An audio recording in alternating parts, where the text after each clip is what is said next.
लकड़हारा और सुनहरी कुल्हाड़ी। एक समय की बात है, जंगल के पास एक लकड़हारा रहता था।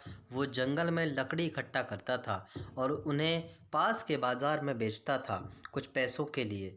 एक दिन की बात है कि वो एक पेड़ काट रहा था। तभी हुआ ये कि गलती से उसकी कुल्हाड़ी पास की एक नदी में गिर गई।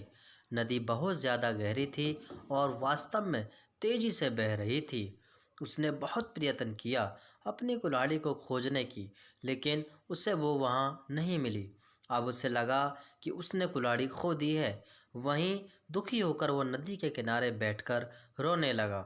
उसके रोने की आवाज़ सुनकर नदी के भगवान उठे और उस लकड़हारे से पूछा कि क्या हुआ।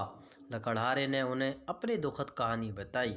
नदी के भगवान को उस लकड़हारे के ऊपर दया आई और वो उसकी मेहनत और सच्चाई देखकर उसकी मदद करने की पेशकश की।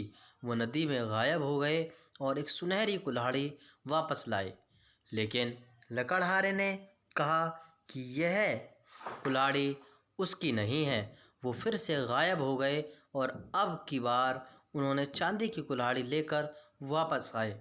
लेकिन इस बार भी लकड़हारे ने कहा कि ये कुल्हाड़ी भी उसका भी नहीं है।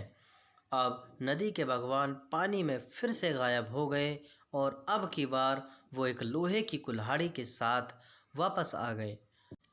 लकड़ी का कुल्हाड़ी देखकर लकड़हारा मुस्कुराया और कहा कि यह उसी की कुल्हाड़ी है।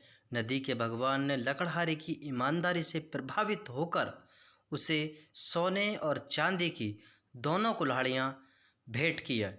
सीख दोस्तों, ईमानदारी एक सर्वोत्तम नीति है। हमारी वीडियो को लाइक करें, कमेंट करें एंड शेयर